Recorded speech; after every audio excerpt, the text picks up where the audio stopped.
Oh, So today, the topic we're discussing today, if you remember, will be strings. There was a number of links to both lectures, slides, and problems that we're going to look at today.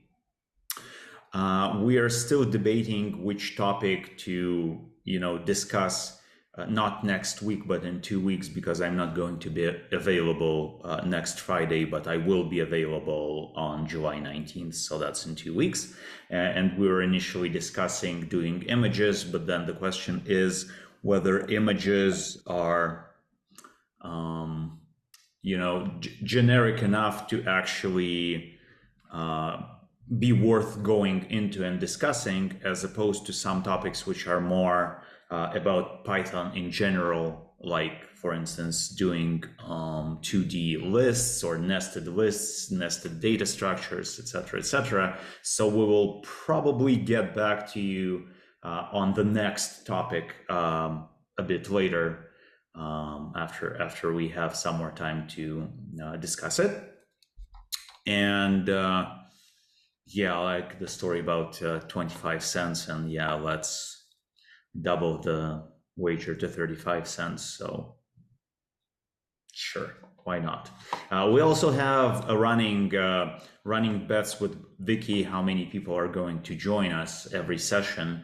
And so far, both times Vicky won. Today, we are at 34, 35. So Vicky thinks it's going to be 34 people or below. I think it's going to be 35 people or above. But yeah, let's see. At the moment, I don't see how many people we have.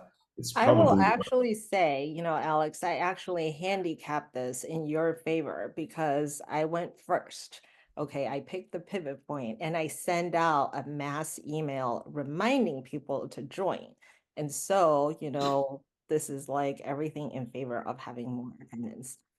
Sure, but last time I picked the pivot point, so I'm not sure what you are saying here. So, Well, but I didn't remind people, so I'm expecting higher attendance. And since your number okay, is higher, I would okay, expect, okay. Um, okay. do you mind if I just launch one quick poll? Because I just Sure, a very quick poll as to sure. like what people would like to study in 2 weeks. Yeah, If let's do you that. want to like vote, you know. For some reason, I can't vote, but maybe because I'm the host. The host is not supposed to vote. This is supposed to be a democratic vote. Okay, it looks like I am outvoted because so far it's like 83% list of list and only three people vote for images. I mean, I think Are image you are you one of those people? I mean I couldn't vote because I Ah, lost. okay, okay. Okay. All right. Um, I just want to make sure I am recording this session. Okay, I think I am. Yeah, I think you pressed the record button. Okay, so everyone, you can ignore the link on this slide because I put the links in anticipation. We're going to talk about images because I kind of like images, but I'll go back to the drawing board and pull the material on the list of list. Okay, so shall we then talk about strings? Um, can I make three announcements? Sure. Okay. So, section request. Okay, all section requests, if you wanted to be in Alex's section as of last Friday, if you told me that, they've been made. And unfortunately, we're not going to be able to accommodate any more section requests. And so if you didn't jump on the Alex bandwagon, that ship has sailed.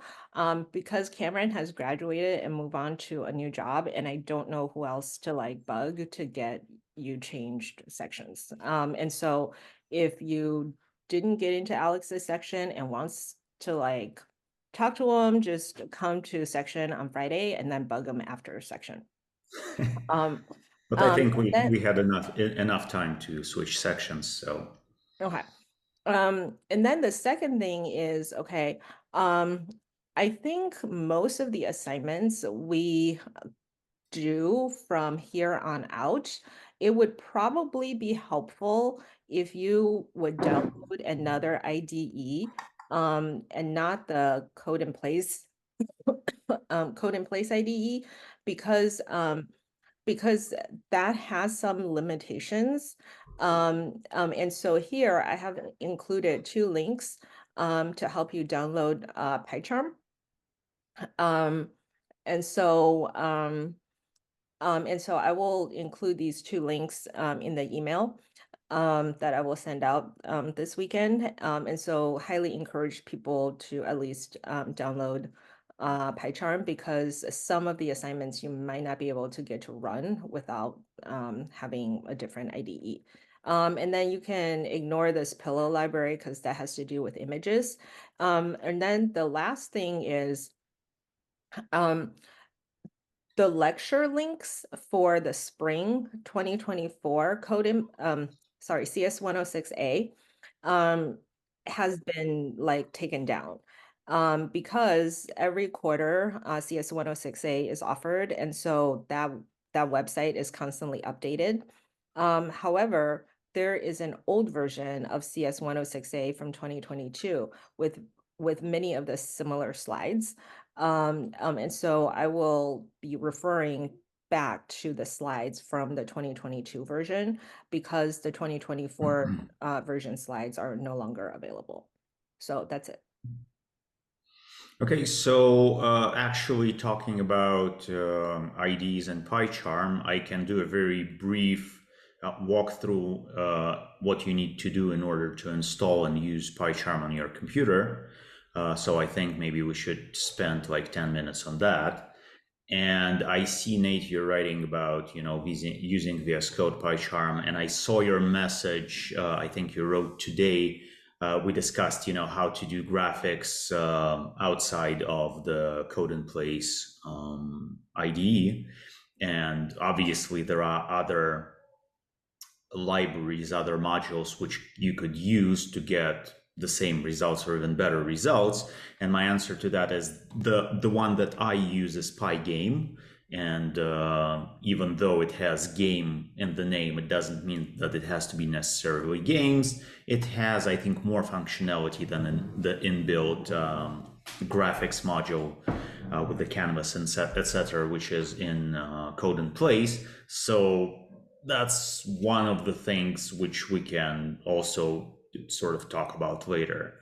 Unfortunately, I am not I'm not very knowledgeable in GitHub. I do use it very sparingly as a user, like very average user. I don't know the ins or outs. I don't know the details. So, I'm not professional enough to be the person to talk to about GitHub. Yeah, the same applies to APIs. I've never used Jupyter Notebooks, so those are not things that I can help you out with. So just to chime in, those are topics that I would like to learn about as well. And then I definitely have somebody who can, well, I have multiple people who can teach us like Jupyter Notebook as well as GitHub, but I'm trying to find somebody who can teach us API. Hopefully it's like the same person who can just talk about all three topics. But hopefully like before like this life after code in place is over, we will be able to have one of those sessions. But I figure since Alex's schedule is the most limiting, we should just like work around the other key topics around his schedule. And then the folks I know that can talk about GitHub and then Jupyter Notebook, they're like pretty flexible. And so we can have them come talk about it like whenever. Okay, so shall we take a quick look then at, I'm a user of PyCharm. I do not use VS Code, though I have experience with it, but I mean, there is no reason for me to use VS Code currently because I only do Python, so PyCharm works well for me. So let me give you a brief overview of what you need to do to actually install Python and to install PyCharm on your computer, so that you could program in PyCharm instead of doing it in the Code in Place IDE. Sure, Mika, you can use VS Code instead of PyCharm. It's your choice. But I am going to be showing everything in PyCharm. Obviously the code will be the same, but the specifics of running code in PyCharm and VS Code are a bit different. So if you do want to use VS Code and you know how to use it, sure, no problem with that. So let me grab this screen.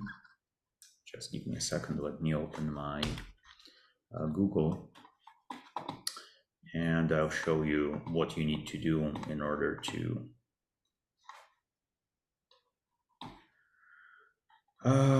so can you see my screen now? Yes. Okay, cool. So in order, if you still have not installed Python, if you still have not installed any IDE on your computer, the first thing you need to do is to install Python. In order to install Python, you need to go to a site which is called python.org. Once you get to that site, here you have a tab which is called Downloads. And if you go with your mouse to Downloads, you will probably see here the download link for your specific operating system. So I'm on Windows, it says download for Windows. Probably some of you are on Macs, and you would probably see here download for Mac OS or whatever. And this will be the latest version. In our case, it's Python 3.12.4. If you press this button, you will download the installer. So in my case, I have the installer downloaded here. It's an executable file. If I launch this executable file, I will get the Python installer.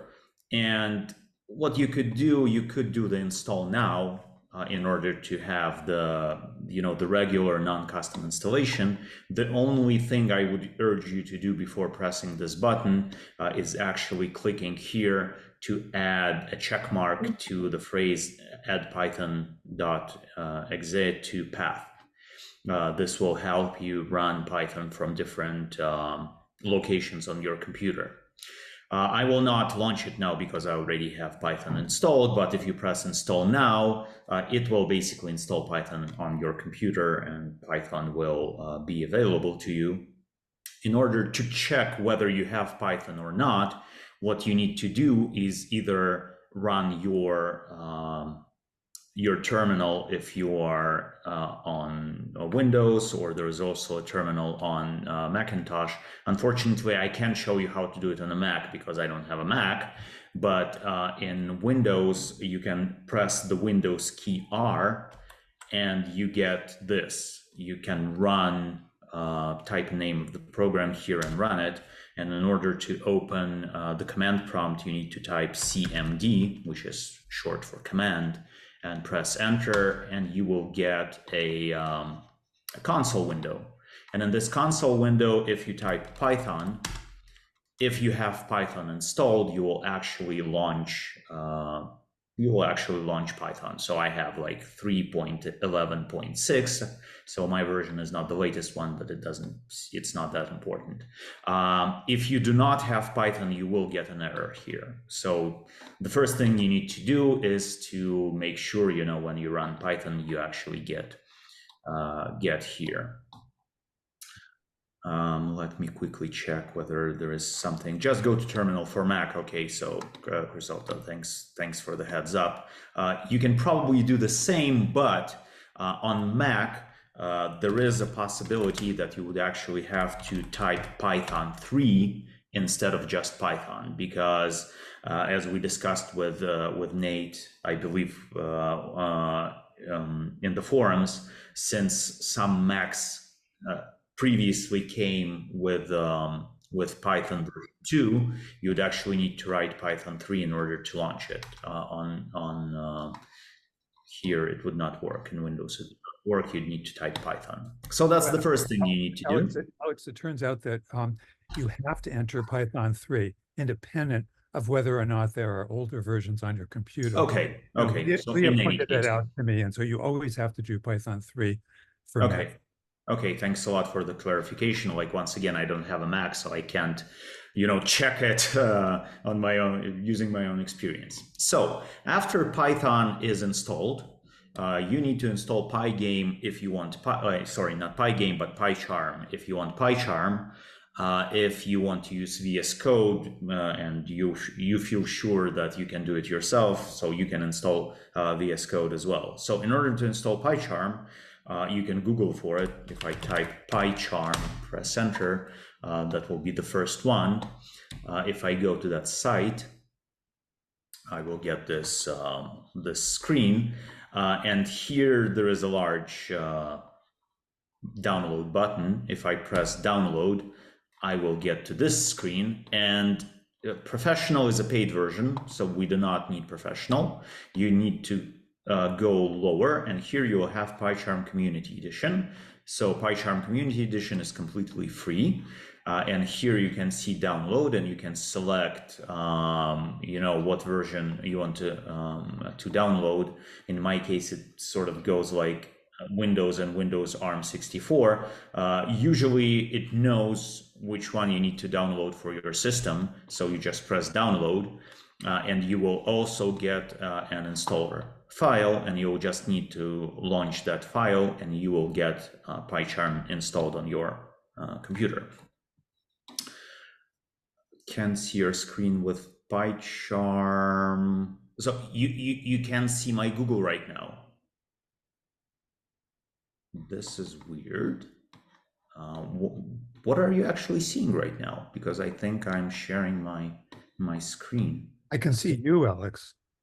You can see only me right now. I see the screen. Oh, you see the screen? Yeah, Yeah, I see it too. Oh, You should Nate click something. sorry. I didn't see. I clicked on. Okay, so now you see it. Yeah, I do. Okay, cool. So, and after you install it, unfortunately, I will not be able to show you the initial state of PyCharm when you open it for the first time, because it has been installed in my system for quite some time. But let me close my Google. Let me open my PyCharm. For now, you can look at my screensaver, which says think twice, code once. So here I'm launching PyCharm. And in your case, you will probably get a window which will allow you to create a new project. And what you would need to do, if you press that new project, in my case, it will look like this. In your case, it might look a bit different. But the idea is that this is a window where you sort of create a project. Here you can write the name of the project. Here you can select the location where the project will be stored. And one of the sort of weird things with PyCharm is that PyCharm does not work with code without a project. So you do need to create at least one project, and then you can create any number of files, but they have to be tied to that project. So you can name it whatever you want. You can name it, life after code in place, or whatever, tickles your fancy. Type in whatever. And here you can select, there's like several interpreter types, type versions. I usually select custom environment. And here you would have a drop-down menu which has Python path. If you have Python installed, so here I just select Python, do not select Conda, no need to select Conda here. You will see a line with the current version of Python. So in your case, it would probably be 3.12.4. So all you need to do in this case, because you see for me, it opens by default like this. You just need to press create, and you will get some sort of like whatever the name of the project you put in here. Let me do it right now. open it in this window.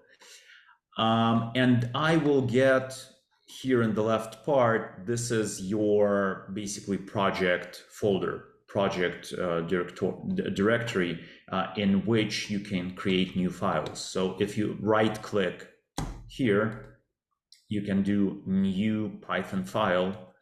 You can call it whatever you want, like test, or like today we're going to talk about strings. So we can call it strings. And here you have a file where you can, type code and then launch it and see what happens. So let me just show you. If I do here print hello world, and I made like large letters so everyone will be able to see them. And if I press the play button here, I will get a console at the bottom which says hello world. And I can actually move this console to the right. If you right click on it, do move to and right top, for instance. I prefer it this way, that I have the console on the right side of my screen instead of at the bottom. So it's a bit easier. Let me maybe make the size a bit smaller because I think this is too much. Give me a second. I will do like fonts. Where are the fonts? The fonts.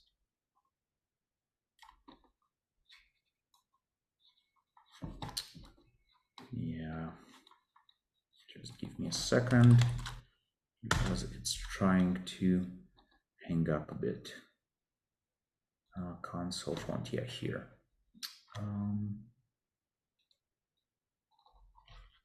Let me do this at 32, a bit smaller.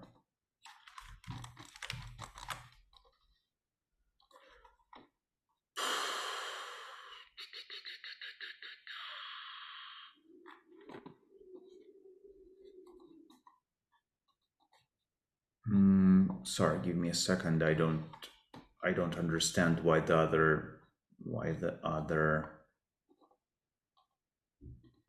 Okay, here. 32 as well. There we go. So this is basically how you would install PyCharm. Griselda, if you're saying that your PyCharm is on a 30-day trial, that means that you installed the professional version instead of the community version. So the community version is completely free. The professional version is on a 30-day trial, but after 30 days you would have to uninstall it or pay for it, which I feel there is no sense at our current at this current time. You do not need the capabilities of the professional version. The community version will give you everything you need. So yeah, let's now talk about our today's topic. We wanted to discuss strings. Alex, yeah. Can I ask you a quick question? Sure. When you pick the Python interpreter, there were 3 of them. There was like Venv and base conda and then custom. Do you know what the difference between those 3 interpreters are, and then which ones you have to pick? I have never used Anaconda, so I have no clue what it does. And when we talk about Venv is an abbreviation for virtual environment. The idea behind the virtual environment is that you create sort of a small subsystem on your system where you can install additional modules for Python, and it will only work inside that virtual environment. So your system-wide Python will not get those additional modules. Those modules will be available only inside that virtual environment. But given that we're not too heavy on using modules, at the moment, I do not really see a reason to do a virtual environment. Okay, and so you basically just use the custom interpreter. Yeah, just custom. I pick my version of Python and yeah, go with that. Okay, and then suppose you wrote this wonderful code, right? How do you save? It saves automatically. Oh. You do not need to save it. If you close it and then reopen it, it's going to be there. It saves automatically like every second. So as soon as you change something, it saves. So in that sense, it's very helpful. It will not disappear. I don't know what has to happen for the code to disappear. Okay, thank you. Okay, so strings. Let's do a very brief overview on strings before we jump into the specific problems. So strings are specific as a data type in the sense that it's not actually one value, it's actually a sequence of characters. So when you do a string, whether it's, it's one letter, like this is a string, or like my name, this is also a string, or an entire sentence is a string, or this is an empty string. These are all strings. And the thing that you can do with strings that you cannot do with other like basic data types is much like with the lists. You can use indices in order to work with them. So for instance, let's say I have this string Alexander. If I want to type the first letter, it's going to be the 0th index. So this is the same as with lists.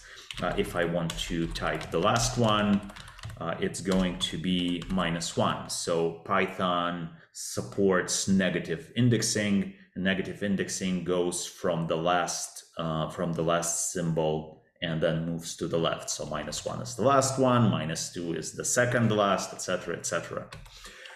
If you go out of bounds with the index, you will get an error. So for instance, if I say print b like 15, which obviously the name Alexander does not have so many indexes, I will get an error, which is an index error. It will say string index out of range. You can also use slices. So slices, if you remember, we also use them with lists. With slices, you can do the following. You can take the first and the last symbol that you want to use in a slice. So for instance, I can do this. And in this case, this will start with E, which is the second index. And then it will take the third one, the fourth one, but not the fifth one. So the last index is never included in the slice. So if I print this, I will get E, X, and A. Yeah, I have to remove this one. This is an error. So here is the result of the slice. You can also, if you want, you can use steps. So for instance, if I say from the second one to the 8th one with step 2, I would get the second one E, the fourth one A, the 6th one D. I will not get the 8th one because this one is never inclusive. So I would get E, A, and D. Let me show you. There you go. And the last thing you need to know with slices, much like with list slices, you can do negative slices. So for instance, if I go from the last index to like the first one not inclusive, or I can even do like this until the beginning with step -1, that will actually turn.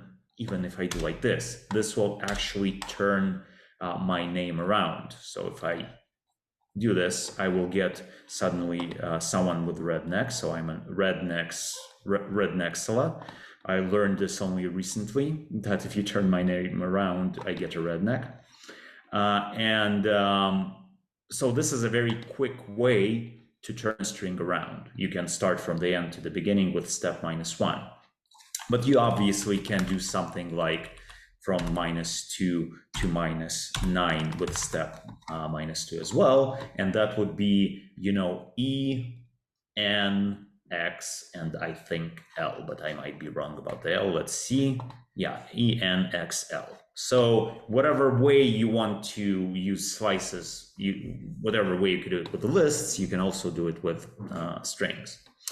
So the functions you can use with strings are similar to what you could do with lists. You can get the length of a string, and that's nothing surprising. So the length of my name is 9. You can, what else? You can use if to check if there is something in a list. So I say if A in my name, for instance, print yes. it will print yes because there is the character A in my name. If I say, for instance, Y, it will not print anything because there is no Y. Or for instance, if I type else here, print no, it will print no because there is no such character in there. There we go. And you can also use the for loop to iterate over the symbols in your string, because a string is a sequence of symbols. So for instance, if I write for symbol in B, print symbol, in this case, if I run, just give me a second, I can see. Yeah. There you go. It will type my name vertically because inside the loop, I print one symbol and then return. How is the index of 8 A? Mika, where did you get that the index of 8 is A? I'm not sure where the number 8 came from. If you mean this, is this the one you're asking about? Okay, so this is from the 2nd to the 8th one, not included with 2. So it would go E, that's number 2, then A, number 4, then D, number 6, and number 8 is not included. So I don't know, the index of A is not 8. So it would be like it's EAD, so it's this one. The EXA, it's the previous one. It's the one from 2 to 5. Strings have a very large number of methods that you can use with them. So methods, I will remind you, methods are functions which are used with very specific data types. So for instance, if you remember with the lists, you have methods like append, insert, pop, remove, copy, extend, etc., etc. This is an entire bunch. But strings have so many more methods that we're not going to go through them.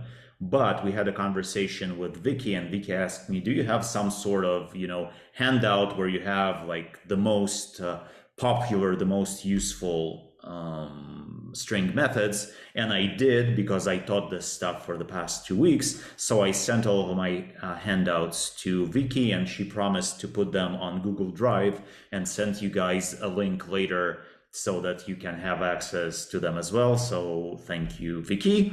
Everyone, thank you, Vicky, in the chat, please. I know she hates this, so I'm sorry, Vicky, but you're gonna have, your moment on stage because you deserve it. I feel like, Alex, I'm probably your most underpaid, overeducated secretary you're ever. It's true. It's true. Probably the main reason for that statement being true that I've never had a secretary. So, you're here like on a first come, first serve, but you are extremely overpaid. That's true. No, so underpaid. Underpaid. So sorry, yes, underpaid, given that I pay you nothing. How more underpaid can you get? No. And overqualified. Overqualified, yes. But then you have a lot of thank yous in the chat. So I hope that warms your heart at least a bit. It's not payment, but it's some intrinsic motivation. It's okay. You promised me you wouldn't put me on stage like that. Sure, and then I break my promise because that's me. Those crazy Russians, they tell you one thing and they do another thing, and that's the way we go. That's the way we rumble. Okay, so going back to the initial thought that Vicky will share with you after we're done, we'll share with you a link to Google where you can, take a look at all the methods that there are. And you can always, if you go into Google and you type something like Python string methods, you will get all of them, in the first several links. You'll be able to find it. promised he would leave me alone. I will never leave you alone. You know that's not the way it works. Okay, so this is like a very brief look into strings. One of the other things I would want to underline, sort of emphasize about strings, that unlike lists, strings are immutable and lists are mutable. And I remember there was a lecture on this topic in Code in Place, and I'm certain half of you don't even remember the contents of that lecture because it was like given to you and then probably forgotten. But the idea is that in Python, you actually have you have mutable and you have immutable data types. So if you look at mutable data types, the ones that we know are lists, dictionaries. Are sets mutable? Yes, sets are mutable. And you have immutable data types, which are int, float, str, boolean, and tuple. So what's the difference between mutable and immutable data types, you would ask? Probably, so though some of you probably know this. The difference is that when just give me a second. Yeah, I'll close this and let me take a look in the chat. I do want you to keep providing the Zoom link, and I think you're also interested in that. So yeah, that's two of us saying yes, answering yes to that question. So the thing is, the way mutable and immutable data types are stored in memory and what happens when you actually try to change something. So for instance, if I say a equals 2, and after that I say a equals 3, it does not mean that you sort of change, that you change inside the memory the 2 into a 3. This is actually a variable which points to a different part of memory which has 3 stored into it.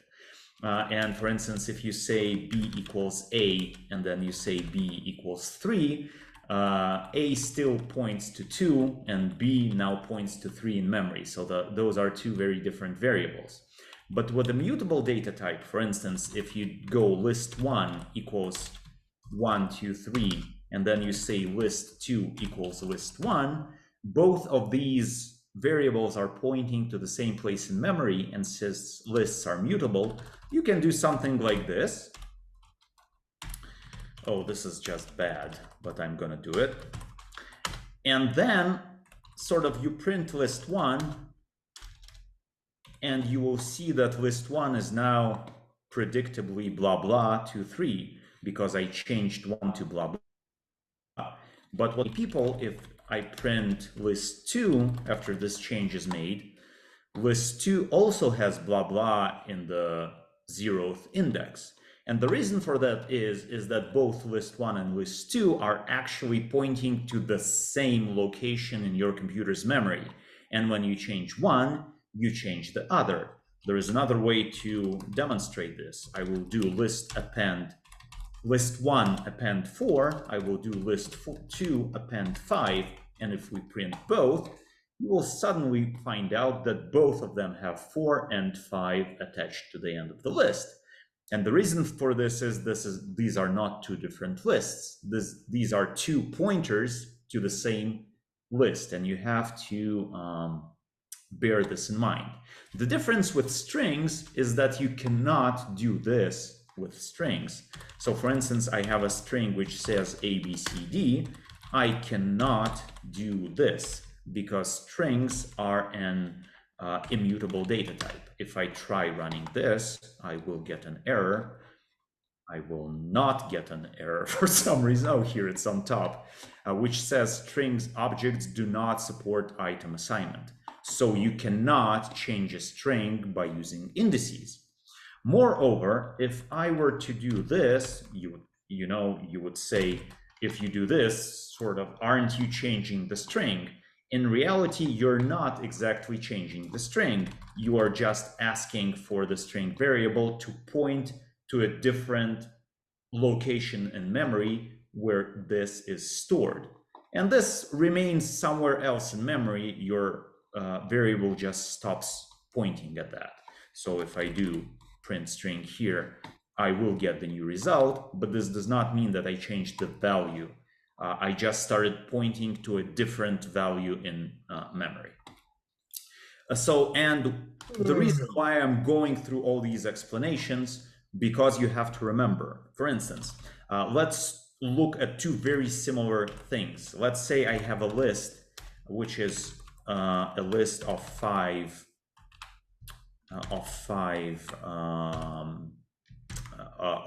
substrings. So I have 1, 2, 4, 0, 3, for instance, and I have a string which is very close to this, like this. And for instance, if I want to change something in the list, for instance, if I want to sort the list, the only thing I have to do is write list sort. But if I want to change something about the string, I actually can't do only this. So for instance, upper it's not the best. Let me change this into letters. F, B, and I don't know, D, for instance, and I'll do the same here.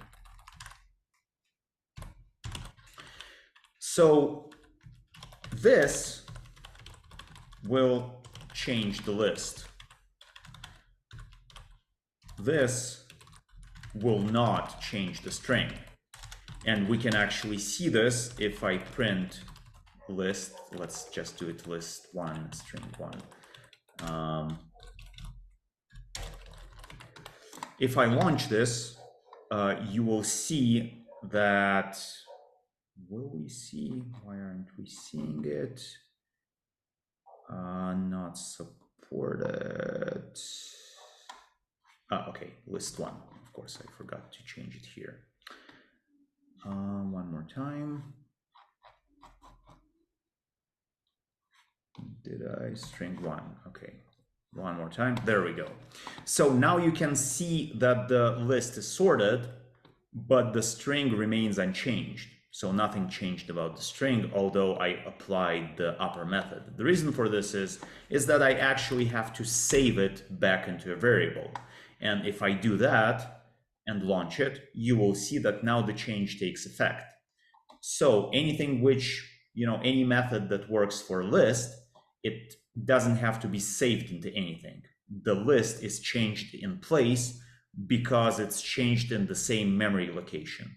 But in order to sort of change the string, you actually have to save it into something else, because now this has to point to a different location in your memory, which has the updated string.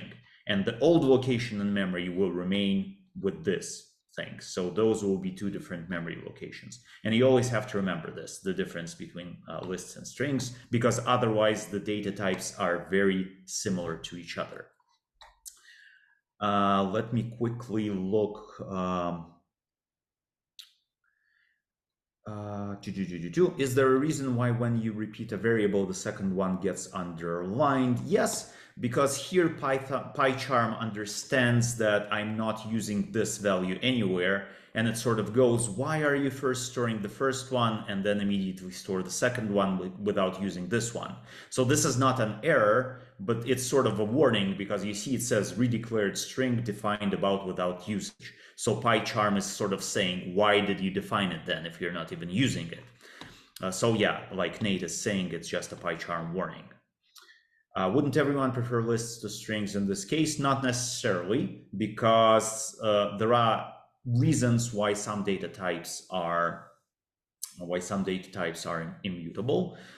This, among other things, improves security of your code. It sort of lowers the chances of hackers injecting things through Python code, which you do not expect. It's a lot harder to do this with immutable data types than with mutable data types. But we're not going to get into specific. I can't say that I'm too knowledgeable in Python security, but there are reasons for this. Sort method does it in place. Yeah, exactly, Abhinav. It does it in place, while with strings, you cannot do this in place. So doing something in place means doing it in the same location in memory. So that's a short for that. Okay, so now I think it's good time that we'd go into the problems that we were discussing. So can you see my code in place screen right now? And immutables, yes, they can be hashable, then they can be used as hashes. That's true, Griselda. So we had several links. And the first one, which has the problems double char, KT, find SNPS, and what have you, these actually had solutions for them. So my question is, does anyone actually need help with any of these problems that were on the first link, via the first link? Because if there are no questions, I mean, there were solutions there. If there is someone who did not understand the solution, I'm more than happy to walk through it and quickly do a solution to this problem. But if everyone says those were easy, there is no need to explain them, then there is no sense in spending time on these. So please let me know in the chat or via voice if you need help with any of these. Let me maybe open and remind you of what they were. Let me open this link. So strings, we had this double char, we had this catty, and we have find S and PS. And the solutions are here. You can open them and see them. So the only reason I see to discuss these, if you're not clear about some of these. Vicky, the word, it's not washable, it's hashable. Remember, we talked at some point in time, you asked me what hashes are and what hash tables are, and we had this discussion. So immutables are hashable. It means that you can use immutable values as hash keys. So every hash has to have a key and the values attached to that key. You cannot use mutable data types, because if you do, and then you change the value of that data type, the entire hash table breaks down.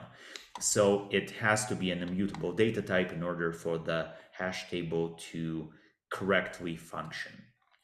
I'm not sure, whether that's clear, but that's probably as much as I can explain for the moment. Do you mean by keys the same keys as in dictionaries? Yes. So I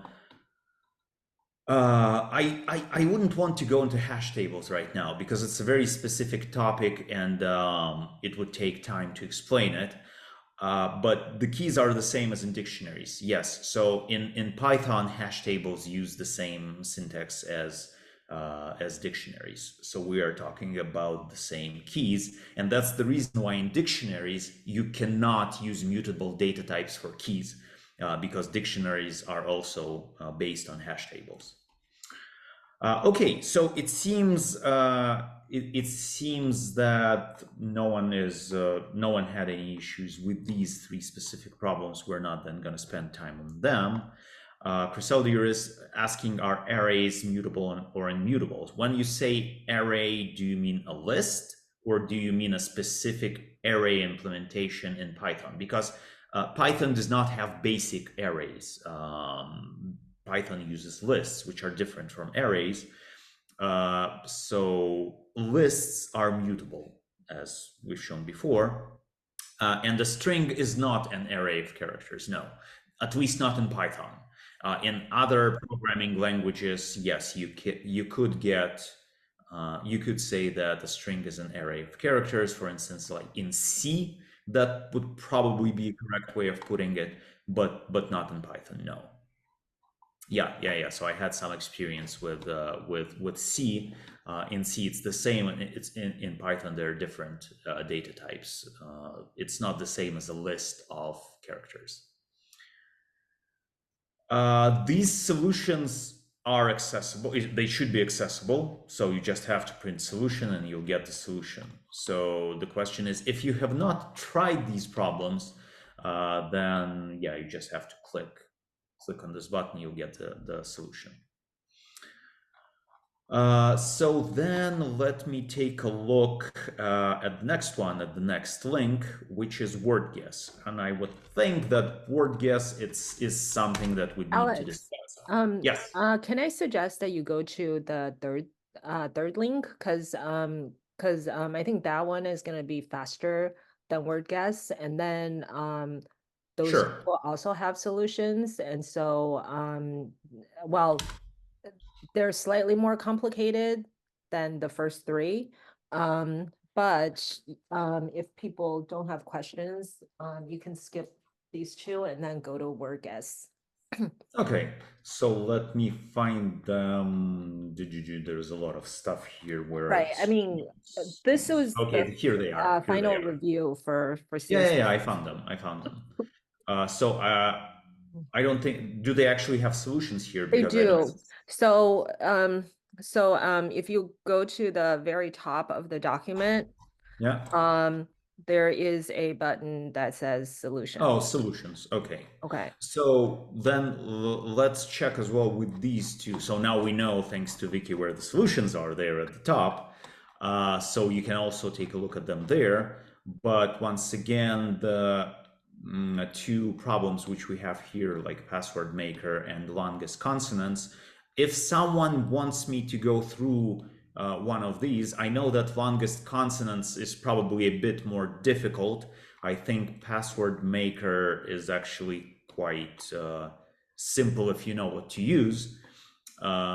So please do let me know in the chat if you do need me to go through either of these two problems. I would be more than happy to, but I mean, I wouldn't want to do it if no one wants me to. That would be just, wasting time. So please let me know if you. Do you want to see how many people actually attempted the problem? Because if people didn't attempt, they wouldn't really know like how hard it is. Sure, but I mean, I'm sort of going, from the idea that people come here, we ask them to look at these things. Yeah, but I life mean, is if complicated, people right? didn't try the problem themselves, then giving them a solution is very like, Yeah, you that's should try it first, and then if you have problems, ask for a solution, because otherwise, but still, like I said, I'm more than willing to go through these if, for instance, you did not try it, but you want me to go through it, I will go through it. How about strings in a list? Will the list be mutable or immutable? That's actually a good question. It will be mutable. You would be able to change the strings, like the string elements inside the list. So the list itself will be mutable, but the strings which are inside that list will be immutable. So you will be able to change the elements of the list in place, but you will not be change the symbols inside strings which are elements of that list. I hope that sort of answers the question. I do not see anyone sort of going like, yes, let's talk about string password maker, let's go about longest consonants. And I know that Vicky thinks that everyone is so shy, so no one would actually, raise their hand and say, I'm the person who did not do this and I need help. But now first, okay, finally, I have someone actually saying that you've not tried it, it's your first meeting, you would be glad to see you do it. Okay, let's do it. Password maker. So in password maker, the idea is that we need to write a function which is called make password. We get string str as a parameter, so a string. And we need to turn that string into a password by replacing some common letters. So all A's should become, the @ all I's should become exclamation marks, and all O's should become zeros. And this should be case insensitive, meaning that if we even have an uppercase version, they should be converted to those special characters. but whatever was initially uppercase should stay uppercase, and whatever was originally lowercase, I guess, should stay lowercase. That any other kind of uppercase stay uppercase, and the returned value. Okay, so let's try doing this. Let me remove all of this stuff. So what we need to do is define a function. So our function, we're given a name like make password, and we get a string as a parameter. It's actually very weird for me that in code in place they use str as the name of the parameter, because that's a very big no-no. You cannot use a function name as a parameter because there is the str function. So I'm not happy with code in place here. This is so wrong. So we will call it string. String is obviously a better choice. Wouldn't it be easier to change it into a password in the list instead of string? I know that it's not the point of the task, but in theory, you could do that. I mean, you could turn the string into a list, then do changes in a list, and then turn it back into a string and return the string. But there are actually a number of methods for strings that will make this easier. And what I'm talking about here is the following. The method that we're going to use here is called replace. So what the replace method does is it takes two arguments. The first argument is what you want to change, and the second argument is into what you want to change it. So in our case, we want to change all small a's into this. And we also want to change like all big A's into the same. I think this is easier to do this way. We also want to change all I's, like small i's into exclamation marks, and all large I's into exclamation marks. And the same applies to O's, like small O's into zeros and large O's into zeros as well. Okay, let me make sure that these are actually Latin and not Cyrillic. But the question is, what do you do with these methods? Because the method has to be applied to a specific string. So what we're going to do is we're actually going to chain all of these methods into one long chain, because you can do this. You can do this, and then you can do this, and then you can do this, and then you can do this, and then you can do this. It's a bit ugly, but at the end you save this into the initial string, or you don't have to save it into a string, because now you have a password, and then you can say return password, for instance. This is one way you can do it. If you want it shorter, you can actually write return here, and it will give you the same result. How does this work?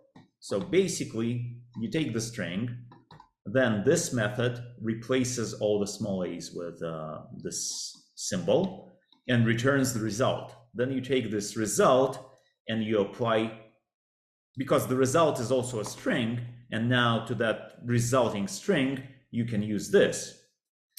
And after you get this string, you take that string and you apply this one to it.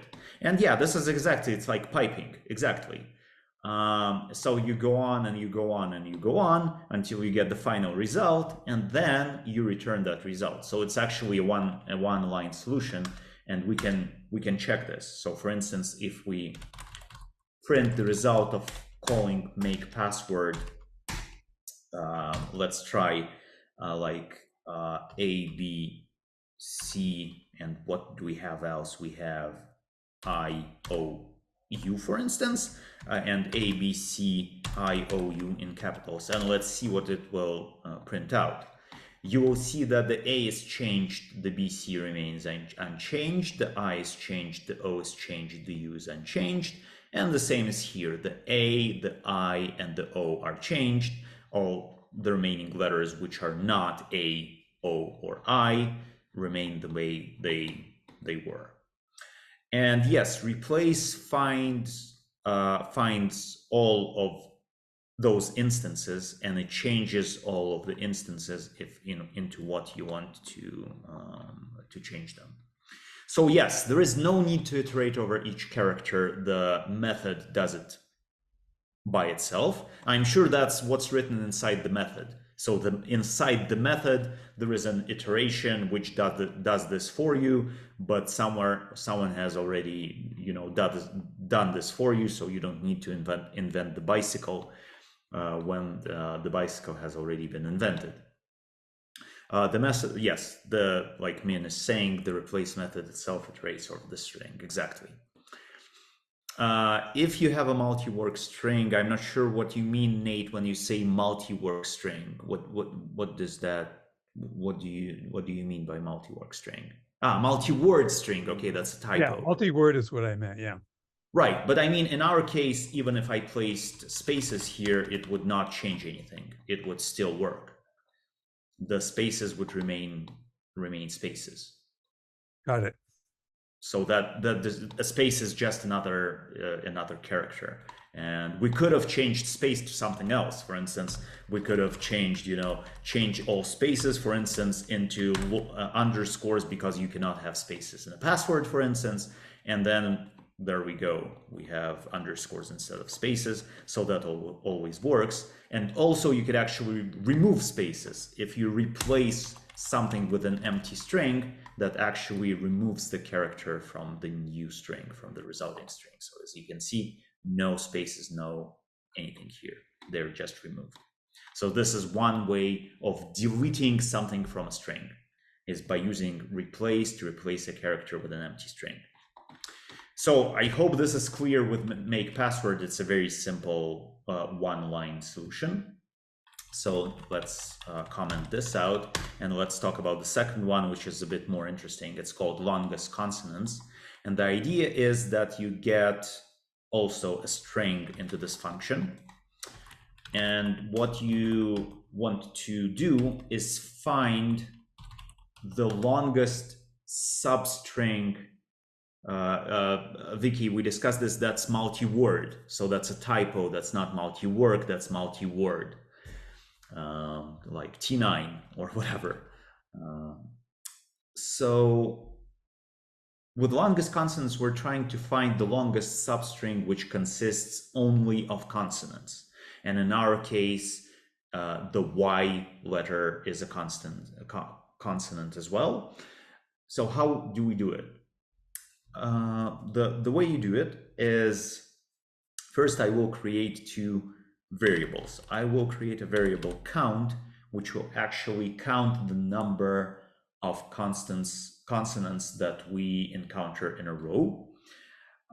And I will also have like longest count, which will store the longest, like the number of consonants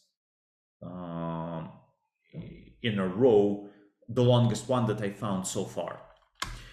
So what I will do here is I will actually iterate over the string. So I will say something like for symbol and string. And then I will do a check. And the check will be the following. I will say if symbol not, and I will actually do it like this, if symbol lower not in A, E, I, O, U. So meaning that the symbol here is not a vowel, it's a consonant. Though we also need to think about digits, we need to think about white space. Okay, so I can use another string method, which is called isAlpha here. So basically what this one does, it first returns true if all the symbols in the string are letters. So I want to make sure that they are letters, and that these letters are not vowels. If both of these conditions are met, then I will add 1 to count. Otherwise, I know that I encountered a vowel, so I will set my count back to 0. So this way I will be I will be able to count like, you know, +1, +1, +1 for every consonant that I encounter. But we also need to remember the longest count. So whenever I hit a vowel, what I will do is the following. I will say if my current count is larger than the previous longest count that I had, I will make it, you know, a new longest count. So I found another substring which is longer than the previous one I found. And this is basically the entire code. So if we try to call this function now, one's consonant, and let's try some like A, B, C, D, E, F, G, H, I, J, K, L, M, N, O, P, Q, R, S, T, U, V, W, X, Y, Z. So the question is which is the longest one, and it says none because of course I forgot to return. Of course I forgot to return the longest count. Longest count. Let's try this again. So it says that the longest sequence of consonants is 5. So we can actually check this. So here is the first one, it's 3. Here is the second one, is also 3. Here's like 1, 2, 3, 4, 5. So this one is obviously longer than 5. Then here we have 1, 2, 3, 4, 5. We have another 5. And here we have 1, 2, 3, 4, 5, which is one more 5. So that's the reason why we have 5. We have 3 substrings of 5 consonants each. But for instance, if here I add a sixth one, we will get why aren't we getting a 6? Hold on. Oh, this is weird. If we do it here, will it work? It will. Why is it giving me 5?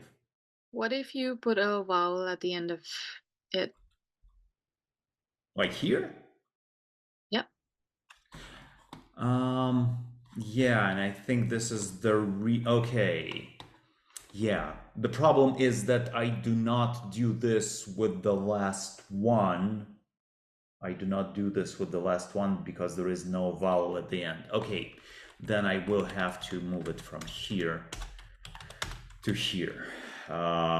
This means that the if is gonna work a lot more often, but yeah, now it works. Alex, why do you need a vowel on the last one? Because otherwise, if I had the code here, the else would only kick in if you encounter a vowel. So everything that's after the last vowel won't be counted for longest consonant. Okay. So that's a good point. So let's go back to this one because this one seems to be working correctly. And even if I do this, it should give 6. No, it gives 11 because we have 11 here. Now, there we go. And if I insert, you know, some exclamation marks, if I insert some spaces, if I insert some commas, what have you, this will still work because I still have the 6 here. If I insert an exclamation mark or a number, for instance, a digit here, it will break the line. So now it's going to be 5, which is probably somewhere here. So this is the way longest consonants works. If anyone has any questions on how this would work, and Mika, thank you for pointing out the vowel issue. I would be more than happy to answer them. Otherwise, I would move on to word guess, which is arguably the most difficult assignment that we had here. And while I wait for you to maybe write something in the chat, I need to let my cat out because it's going like meow, meow, meow. So give me a second.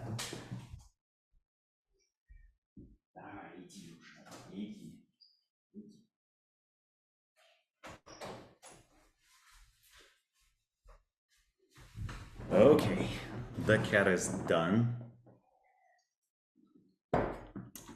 So don't see any questions in the chat. let's go for strings and word guessing. So do I need to go into the handout? Yes. So word guessing is a popular game. I mean, you probably played this game. It's called Hangman. And the idea is that you are given a word of a certain length, so you can see how many letters there are in this word by these dashes. And you have a certain number of guesses left. So you need to guess the word in 8 guesses. In some cases, it's like 7 guesses, depending on how you draw the hanged man, if you do a hangman. But for some reason, we're not doing hangman. We're doing a game which is called word guess. Fine with me. And the idea is that you type a single letter. And if the letter is in the word, this is shown to you. If the letter is not in the word, you're told that there is no letter there, and you lose 1 guess. And you either guess the word by filling in all the letters before you run out of guesses, or you're unable to guess the word, and at the end you are told, like, sorry, you don't have any more guesses left, you lost, and the secret word was like Python, for instance. And there are some additional things which we can discuss later. So this is the basic game. There are some important things here that we need to pay attention to. So for instance, it shouldn't matter whether the letter entered is capital or lowercase. The program should work for both. And ideally, we can do this a bit later, but if someone enters invalid input, and when I say invalid input, yeah, I mean anything other than a single letter, our program should be able to tell the person that, you know, that's a big no-no, please enter a single Latin letter into the input. But let's start with the basics. I think there are some like steps outlined here that we should do. So yeah, I think we went through all of this. Yeah, I think we have enough info right now to actually do it. So let's go back into PyCharm. Let me remove all of this stuff. We will do this using functions. So I will do a main function. And I will write this if name equals main launch main. And inside the main function, there is a number of actions that we should do. So the first thing that we need to do is we actually need to come up with a secret word. So I will write a function which is called get secret word, and it will return this word to us, and I will save it into the word variable. After that, we will have a number of attempts, so a number of guesses. I will say, let's call it attempts. The player will have 8 attempts. And then I will write a while loop. So my question to you now, guys and girls, are what are the 2 conditions that we're gonna look at for the end of the game? So there are 2 ways for the game to end. What are those 2 conditions? Your attempt goes to 0. Yes, you used up all 8 of your attempts. That's true. So I can actually write here if attempts equals 0. Or you actually get your secret word. Okay, so we will have a word, but then we will also have a representation of what you've guessed so far from that word. And let's call that, I will call that current word. And at the beginning, what will the current word look like at the beginning of the game? It would just be a bunch of like dash marks. Yes, it will not be empty. it will look like a number of dash marks equal to the number of letters in the secret word. And the easiest way to do this is actually by multiplying the dashes, because you remember, if you multiply a string, you get, you know, a longer string with that number of characters in it. So I can multiply dash by the length of the word, and I will get the current word. Yes, exactly, length word. And so my second condition for the loop to end would be for word to equal current word. But these two things are the conditions for the end of the cycle. In order for me to turn them into the condition for continuation of a cycle, I need to write not in. And then the Jesus so, Christ. Sorry, one more time.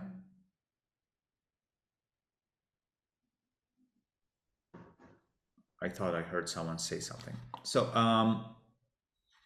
so this line means that until we get attempts down to 0 or the player guesses the word, we will continue doing stuff inside this loop. So now inside this loop, what are we supposed to get? First, we will write the current word. So we can do this in one line, so I won't write a separate function for that. Let me copy it from here. The word now looks like this. So I will print the word now looks like this, and I will add the current word to it.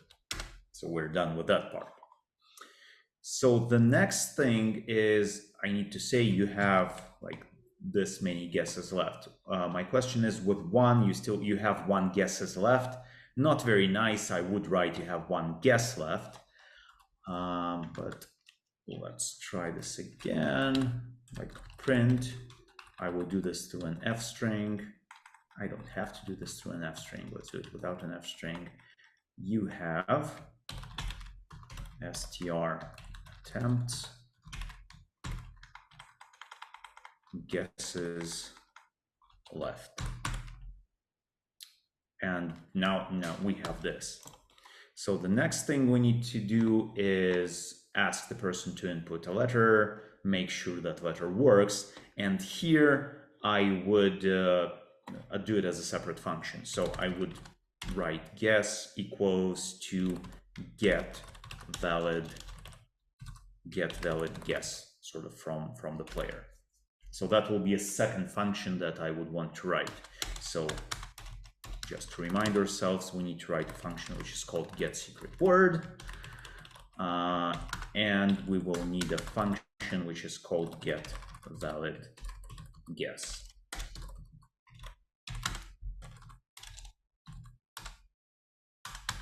And after we have a valid guess, we need to actually check whether this guess is in the word or not.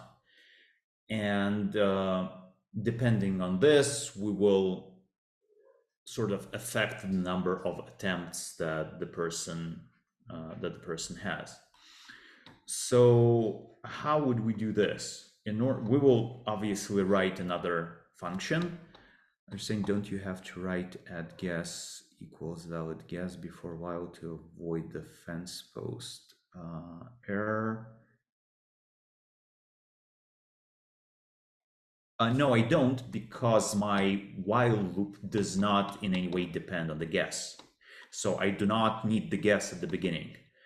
At the beginning, I know this will be true for the simple reason that my attempts will obviously be more than 8, and the word will not be the same as the current word. So if my while condition were dependent on this variable, I would have to write it here. But since it's not in any way connected to the guess, then no, I do not have to do it before the while loop starts. So now let's think of what we would need to do after this, we would need to take the current word, we would need to take the secret word, we would need to take a guess. So these will all be arguments sent into our function, like word and current word. The question is, what will this function do and what will it return? It will check whether the letter is in there or it's not in there. And it will probably, we need to return the number of attempts. We need to change the current word. So I would do the following. I would return the current word and I would return the number of attempts and pass attempts here as well. So this is the most complex part of this code. Let's call this function check guess, something like this. Wait, Alex, sorry. Yeah. You could call it two things, like current words and attempts. Or Sorry, one more time. so if you scroll up a little bit, you're just outlining here, right? I mean, Sure. right? I mean, line 9 is not actually a code. No, this is actual code. But okay, can you set like two variables like current word and attempt to check? Sure. Because since your function can return several values in a tuple, you can return several values separated by commas. And if you return several values, then you can store them into several values in the calling program. Really? Yeah. And then you don't need like ands. Well, okay. And so here, everything that's returned by check guess will be stored both into current words and attempts. No, the first value returned by the check guess function will be stored in current word, and the second value returned by the function will be stored in attempts. But you know, you're giving check guess 3 parameters, right? 4.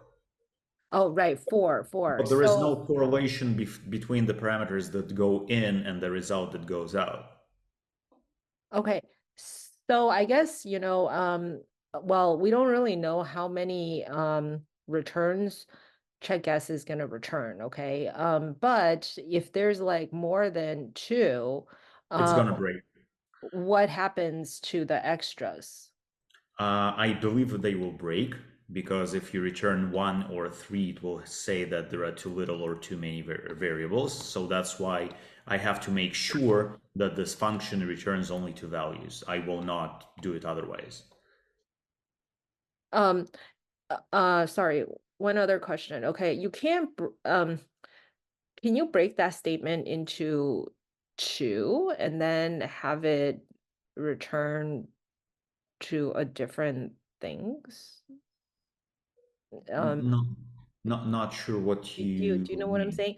So basically, if you know check guess is going to return 2 variables, Yeah. can you have it, well, like within check guess, can you just say like, say return A and then set like A to current word and then say return B and then say check guess return B to attempts, But rather than write it all in this like one line format. you can't have multiple returns. You can have multiple returns executed at the same time. The first return that you hit will Right. end the function, Well, and that's it. right. Okay, that's right. Yeah. So that's why it's important to have, the ability to actually return several values through a tuple or through a list. You can return through a list. You can return a list of 2 values, and then those 2 values will be unpacked into these variables. And answering the question, how will it know which value assigned to each variable? Actually, the order. Yeah. So the first value returned will be saved to the first variable, and the second value returned will be saved to the second variable. So just like that. And I think it will become clearer once we actually get to writing this function, because in terms of the main code, I think this is almost it. So we're doing this over and over again until we hit one of the two conditions. And after we hit this one of these conditions and we exit the loop, there is only one of two things that we need to write. Either we say congratulations, the word is like this. So we're saying if attempts are more than 0, that means that we exited because the person guessed the word. So we'll print congratulations, the word is, and then we'll add the word. Otherwise, we'll know that the person used up his or her last attempt, in which case we say, sorry you lost, the secret word was, once again, it's always gonna be word. And that would be the entirety of the program. So like the main function, this is what the main function would look like. So we're half done. So now the only thing we need to do is write these two subfunctions, and the first two are pretty simple. So we're gonna have some fun with the last one. So this is the most interesting one, the check guess. So let's first do the easy ones. So get secret word. This is going to be the easiest function we have at the moment, because for now we're just going to return one single word. It's not going to pick anything randomly. It will always return the same word. Let it be Python, for instance. Then we can change how it behaves. But now for testing purposes, it will be the simplest function ever. It just returns Python each and every time we play this game. This is good for testing purposes because we will always know what the word is, and we can always, see whether we're getting the correct results or not. So now, with get valid guess, we want to ask the person, we want to tell the person to type a single letter here, then press enter. So let's do that. Why are you doing this? This will be an input. Type a single letter here, then press enter. We will save this into the variable called answer. And I would actually propose thinking about some error handling here already. So let's think, in a perfect world, if we want to get a single letter from the person who is playing this game, what would be the conditions that we would check for to make sure that he's actually giving us a single letter and nothing else? What would we need to check for?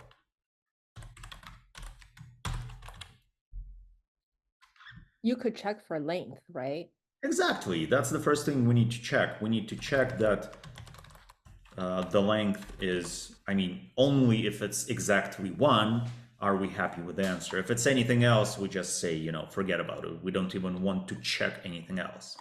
So the second one is we could actually, yes, check is alpha. So this is the way to check if it's actually a letter and not something else like a space or a 0 or anything else like a comma, exclamation mark.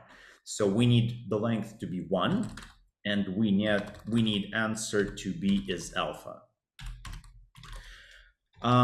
There is another thing that I need to keep in mind as a Russian, and for instance, many Europeans would need to keep in mind because they have letters which are different from the English alphabet. It would never probably come into the mind of an American, of an English person, because you have the Latin alphabet and don't have anything else. But the idea is, for instance, if I were to type a letter in Russian, that would still count as is alpha. That would still be length answer 1, but it would not suit the purposes of this game. And in this specific instance, I would probably do something like this. I would say, I wouldn't do answer is alpha. I would do answer in A, B, C, D, E, F, G, H, I, J, K, L, M, N, O, P, Q, R, S, T, U, V, W, X, Y, Z. And this would make sure that's a single letter and it's a single letter from this alphabet. But then you would say, Alex, but we also need to think about, capital letters. And we have not done that. And for this case, I would actually do upper here. I would turn everything into an upper letter, and I would actually do this in capitals as well. A, B, C, D, E, F, G, H, I, J, K, L, M, N, O, P, Q, R, S, T, U, V, W, X, Y, Z. I don't think I missed anything. So while our answer is not this or not this, we would need to ask a person to enter something else. Alex, can I ask you a question? Sure.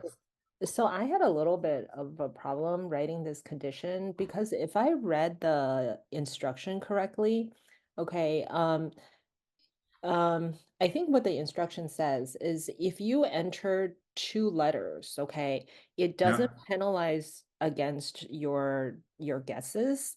Sure. However, if you entered like a non-alphabet, like an exclamation mark or something, and then it will penalize you against a guess. And so I'm not sure the way that you wrote it as an and statement in that while loop is going to work. Because those 2 conditions, they're sort of like tied together. And so it's either going to like penalize you or not penalize you. It's a weird condition. I have not read properly through all the conditions in the assignment, and from terms of gameplay, I find it to be a very weird distinction. So if you make a mistake and type 2 letters, they sort of give you a pass, but if you Right. type exclamation mark, they suddenly take away your Right. guess. Right. And so I thought, okay, like you actually probably need like a series of if statements sequentially, and then you have to check each of Possibly. conditions. But let me check. I'd want to actually see. I do remember where the. Okay, correct. No, this is not the one.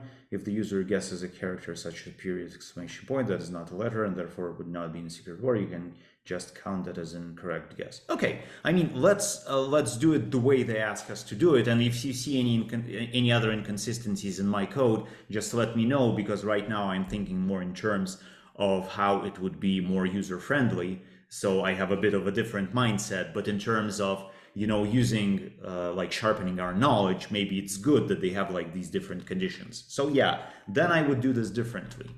I would go, for instance, it would not be a while, it would be an if, and I would say if len answer does not equal 1. Like, as far as I understand, this is a condition, but what happens if I input 2 exclamation marks? Well, if you input 2 exclamation marks, I think that would still count against you because it's not alpha, right? Okay, so that, yeah, then the question becomes, yeah, which of these conditions is more important? Is that written in the assignment? No. In terms of user didn't experience, say it's that. very weird. So we will need to come up with this one ourselves. Yes, and incorrect.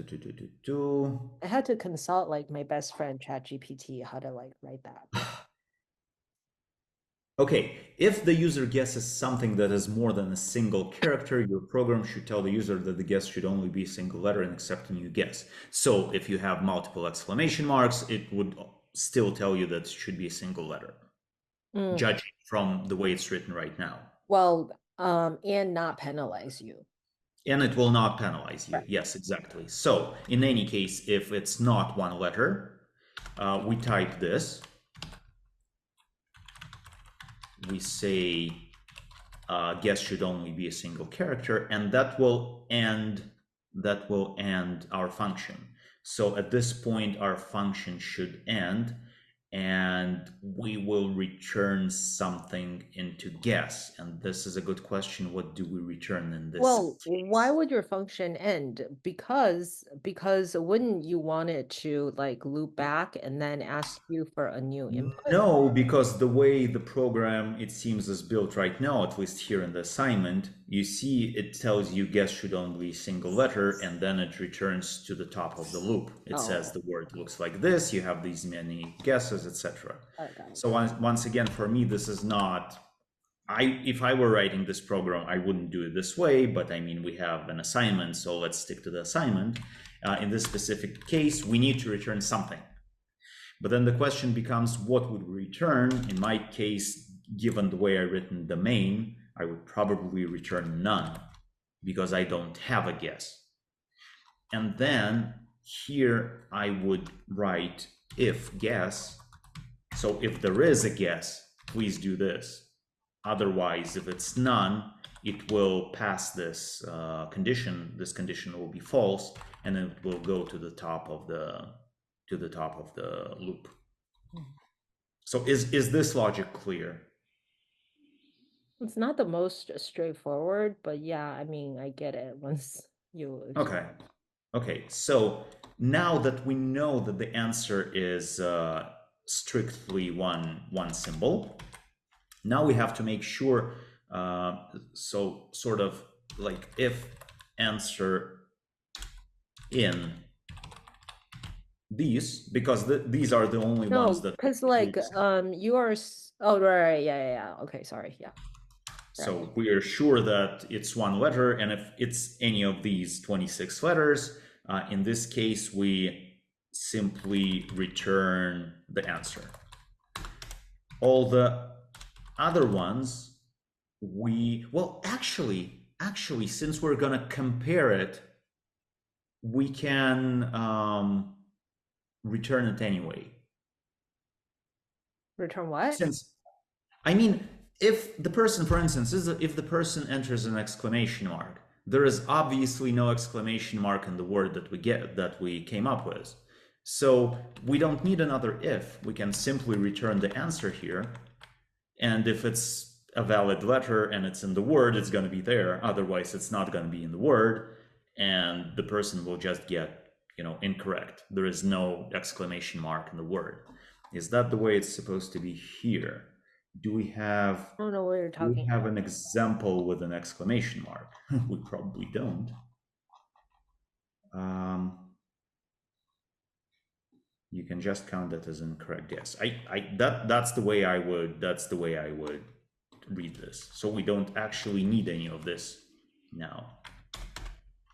Sorry, why? Well, because here you know that your answer is one letter long, correct? However, it could be like one exclamation point. Sure. And in this case, you would get the message that the symbol exclamation point is not in the word. You lose your guess, and that's it. This is the exact same behavior that you expect when you enter an exclamation point. Okay. Sort of the program does not tell you, you cannot enter exclamation points. You can, but you're going to lose counts. You're going to lose guesses on that. Okay. Okay, got it. Okay. And so you would return an answer here, and then that answer would feed into the check guess function. Yes, and it will fail here in any case. Got it. Okay. So I think we're done with this one. Let me check the chat. One can create conditions per the actual instructions. That's what we're trying to do right now. So, and in my opinion, there is no need to check anything else, well, at least given the instructions that I see, unless you tell me otherwise, because maybe Nate, you're seeing something right now that I'm not seeing. I wouldn't be surprised. If you do see something that we need to take into account, please feel free to pipe in and tell me. Yeah, no, I was just saying that you can do it and you're doing it. I mean, I did it in a totally different way, but there's lots of roads. Sure, that's normal. Yeah, I created 2 dictionaries and did it all differently. And I think it's a little simpler, but I think what you're doing is just fine. Okay, cool. So now the thing that we need to write is the final check guess function. So in our case, one more time, it takes in these four things, and these are the two that we need to return at the end. So I will write this here in order not to forget about it. So now, how do we go about checking whether the guess that we made is actually a letter in the word, but it has not been already guessed? Because, for instance, you could type A, find an A in your word, and then type A again. And in this case, according to the conditions, if you repeat the word, your program, it says, should basically do nothing. So just another, it says here that it's a correct guess. Okay, so if you do the same letter, this program thinks it's the correct guess. I mean, I would penalize that, but whatever. So then the condition that we're looking for is twofold. No, it's actually simpler, it's onefold. We would just write if guess in word. So this part will be for updating everything with the new letter, because otherwise here, where you would have else, you would be wrong. You would obviously lose one attempt. Attempts -1. And we would also print the result here. So in case we're wrong, the text for that, there are no Q's in the word, for instance, we would say print, there are no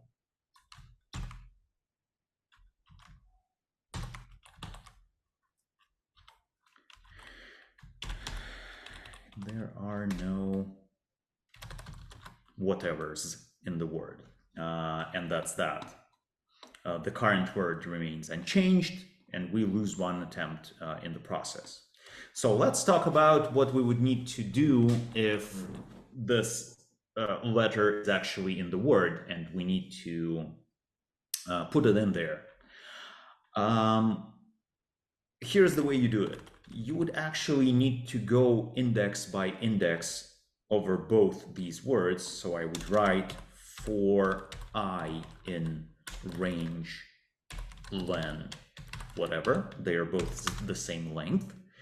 And then I would do the following. So I would check if whatever's in the word at index I is equal to the letter that I guessed. I would need to change it in current word. But how do I do that? I cannot change something by index in a string. And the way I would do this, I would actually write a new current word, which would initially be empty. And if I find that the letter I'm looking for is at this index, I would simply add, like concatenate this letter to this new current word.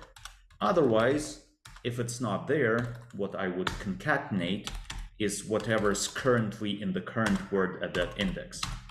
So this would probably need some more visual explanation. So let me give you an example. Alex, if you, Yeah. okay, if the word, if the letter is in the word, right? And then you concatenate it to the new current word, how do you ensure it goes into the right position? Because I'm checking them index by index. So let me give you an example so this is more visually obvious. So for instance, let's say we have the following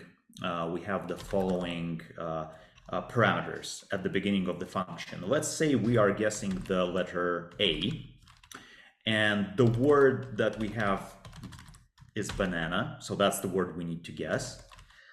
The current word, for instance, looks like this. So we managed to guess two N's and nothing else so far. And the number of attempts doesn't matter for for the purposes of this explanation. Just give me 1 second. I need to let another cat go.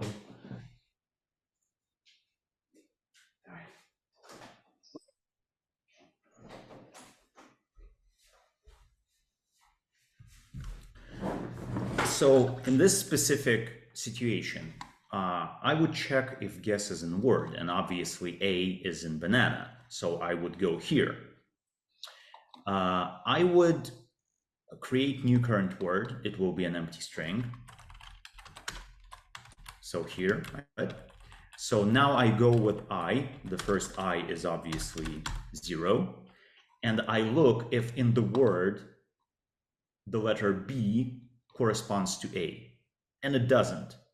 So what I do is I go into else, and I add to the new current word whatever is in the current word at the moment at index 0. And at the moment at index 0, I have this. So this is the first thing I get. After that, we have I1. We have A here, and it corresponds to our guess. So I just simply add the guess. I add the A. Then I check with the N. A does not equal N. So I take the N and I place the N here. Then once again, I get the A. I type A. Then once again, I get the N. I get N. And once again, I get the A. And my new current word is underscore anana, which is what I will return at the end of this function when I do this.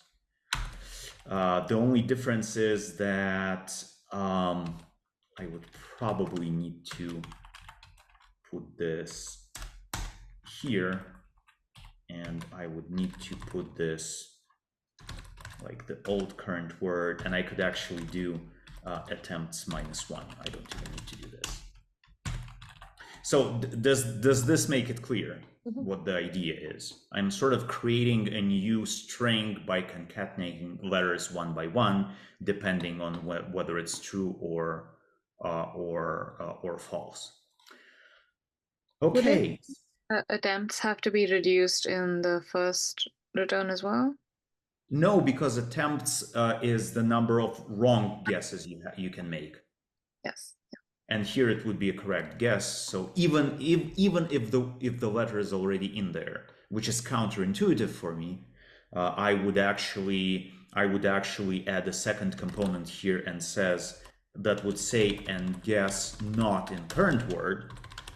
I would do it like this, so that if you repeatedly name the same letter, you would actually get penalized. But according to the assignment, you do not have to penalize the person for being stupid and naming the same letter over and over again. So let's stick to the assignment as is. Sorry, one more question, Alex. So for I in range len word, could you just say for I in range, for I in len word instead of range in len word? No, because you cannot iterate over an integer. Okay. Because a range len word, what it gives you, for instance, in our word Python, we have the length of 6, right? And it would give you a sequence which looks like this. And it would actually iterate over these values. But if you say for I in len word, you would actually get this, and it would say what does it mean for I in 6? Yes, yeah. Okay, good. I have no idea what these are. Maybe Alex knows. What are we talking about? Oh, map, reduce, and filter. I don't think reduce and filter is necessary because they've been replaced by list generators. I can cover map. Map is sometimes it's useful. It's a useful function, so we can talk about map in a future meetup. Reduce and filter, I don't feel that there is a need to cover them because there are easier alternatives in list comprehensions. We can also talk about list comprehensions. I think it's a very nice, we discussed these words today with Vicky. What's it called? Syntax sugar. So yeah, it's a thing that I want to discuss. Leah, you're saying plus equals 1, where did you want plus equals 1? No, I think she doesn't know what map, reduce, and Ah, reduce okay, so are, that and was like so plus she's 1. agreeing Plus with 1, I me have no and idea what saying that is. Okay, yeah. Well, Abhinav knows a bit and wants to learn more. So yeah. Okay, nice. So let's see whether our current game works, because I think we wrote everything, and unless there are bugs, which there is a high probability of, because you can never write the program correct from the first time. But let's see, whether it works or not. Just give me a second. Okay, you're talking to ChatGPT now. Okay, your new best friend. Okay, so remember that we have the word Python. We have 8 guesses left. We can try typing a single letter here. So first, let's try this. And it will say guess should only be a single character. The word now looks like this. You have 8 guesses left, so I have not lost any guesses, thankfully. Let me try just pressing enter. We get the same result because 0 characters is not the same as 1 character. Now let's do stupid. Let's do exclamation mark and see whether that works. And it does say there are no exclamation marks in the word. The word still looks like this, and we lost 1 guess. So far it seems to be working. Any other ideas of what we should check here in the entry? We can do like 1, 2, 3. It's not going to work, but if we do like 0, it will tell you that there are no zeros in the word, which is quite logical, and we lost another guess.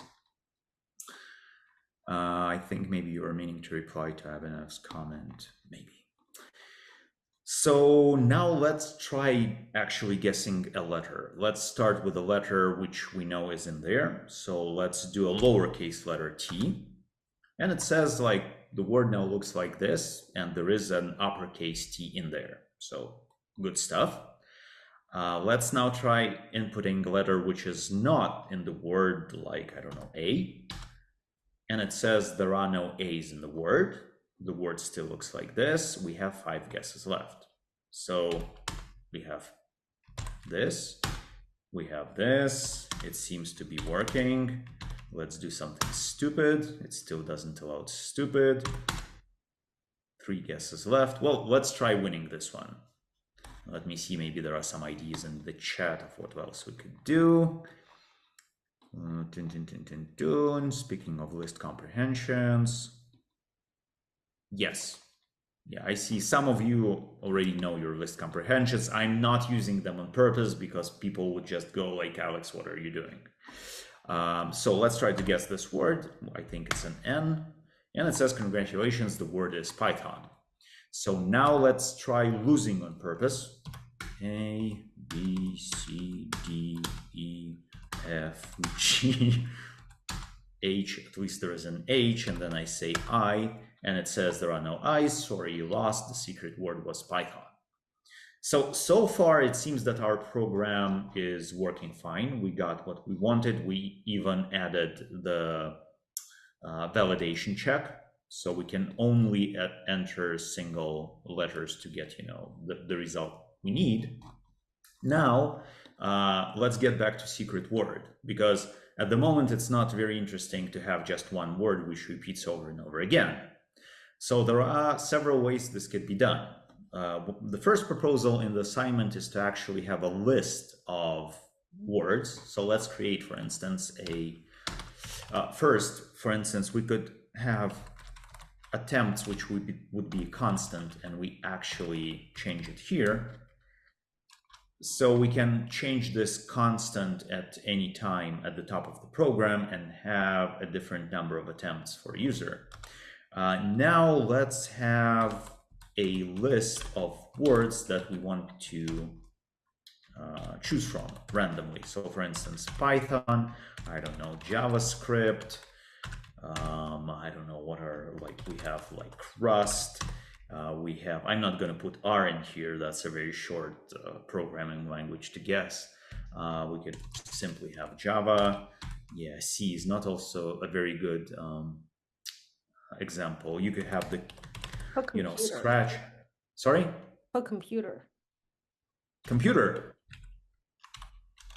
sorry, you could have computer, you could have, I don't know, printer, well, what have you, it doesn't matter. We have a list of words that we want to, a list of words out of which we want to select.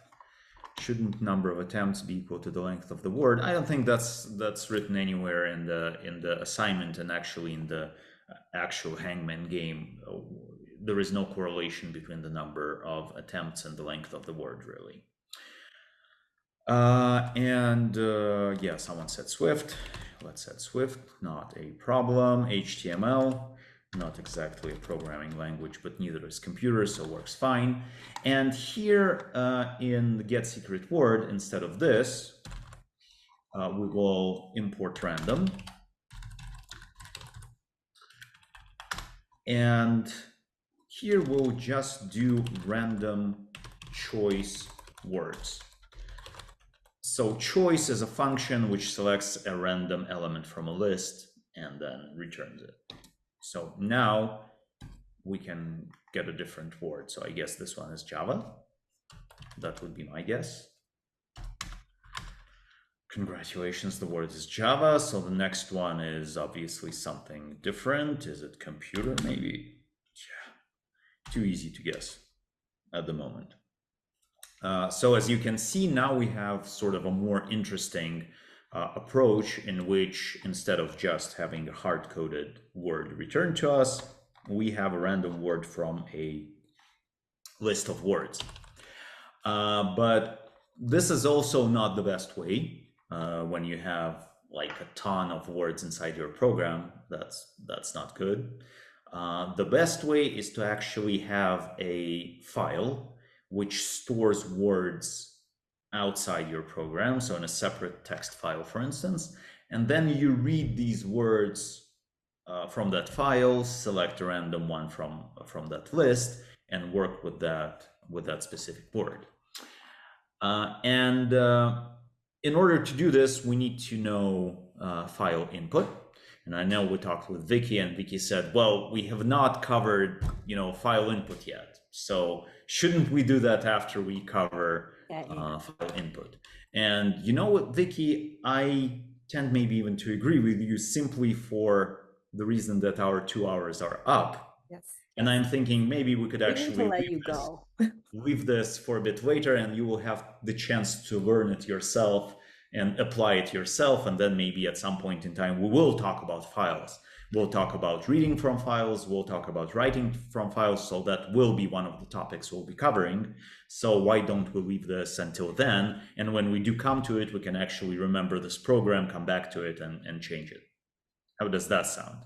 That sounds wonderful. Okay, Let you go. nice. So Nice. I mean, I had to be nice at the end. I made you the center of attention at the beginning, so I have to be nice at the end. it's okay.